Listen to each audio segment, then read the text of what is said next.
大家好，今日我想同大家分享一本圖書，書名係《童話夢工場：川靴子的貓咪》，作者係耿啟文，出版社係創作館。呢本係一本童話書，故事係關於模仿老主人將遺產分俾3個仔，但係結果細仔小迪分到一隻睇嚟最冇用嘅公貓。但係冇諗到，原來呢一隻貓係一隻識講嘢嘅天才貓。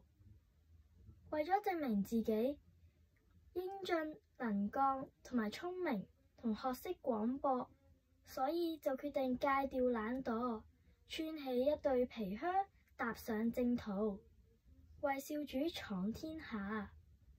我最鍾意嘅角色係小迪，因為佢最努力，唔似2個哥哥咁懶惰。我介紹呢本書，因為我覺得呢本書好有趣。如果你想睇，可以喺我哋嘅圖書館度借。我嘅分享完畢，多謝。